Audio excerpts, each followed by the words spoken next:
Hər xeyir olsun değerli izleyicilerimiz. Tabii ki bütün yeniden Kızıl bütün traderleri şoka saldı. Dünən Kızıl 17.30'dan sonra 110 dolar enişi, yani Powell'in təkcə bircə kəlməsi inflyasiya yüksəkdir və lazım gələrsə faiz dərəcələrini yenidən qaldıra bilərik kəlməsi hətta safe haven'i belə heçə saydı və investorların birbaşa Qızılın alışındansa satışına üstünlüğü verdiler ve neticede bir kelimesiyle stop hunting prosesi baş verdi ve Kızıl 110 dolar aşağı doğru istikametine devam ettirdi.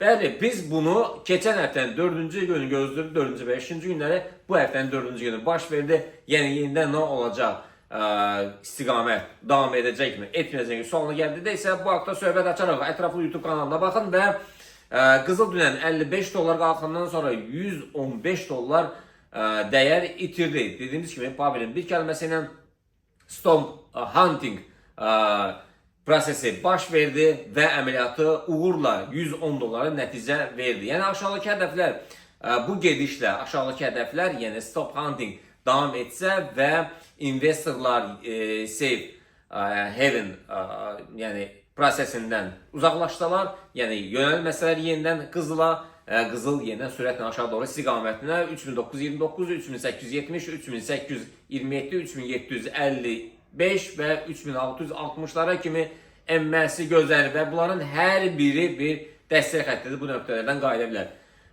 Dünən qiymət yəni 4060'lara qədər yəni qalxmaq istədi. Yəni bu Qızıl onu demək istədi ki 4000 58, 59 ve 60'a çok güçlü müqavimət xəttində alışlar 4062'lərdən sonra gələcək. Dünən Qızıl 3944'lərə kimi düşdü. Bugün səhər saatların yenidən həmin nöqtəni yoxladı və alış əməliyyatları bugün 3978'lərdən gələcək. Və təbii ki bugün yenidən 3944'dən aşağı formalaşsa sürətlə aşağı doğru istiqamətini davam edəcək. Keçək Bitcoin'e. Bitcoin neydi? Bitcoin dünən bizim verdiğimiz həm satış həm alış əməliyyatlarına Telegram signal kanalında öz əksini tapdı və mükəmməl bir nəticə verdi.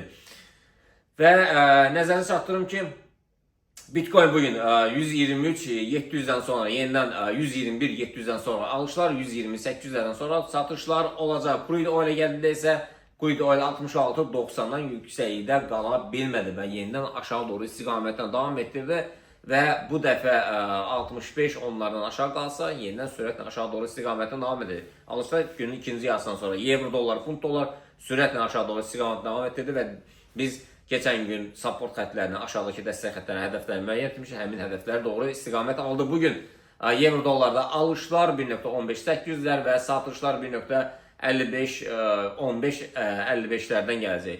Funtun dolar rəqabəti alışlar 1.33-170'lər, satışlar ise 132-9'lərdən. Və Nasdaq S&P Dow Jones da ümumiyyətlə hələ bunlar ümumi istiqamət yuxarıda. Bugün 5-ci gündə aşağı korreksiyalar gözlənilə bilər. Biz keçək short videolara. İnşallah görüşmək ümidi ilə sağ olun.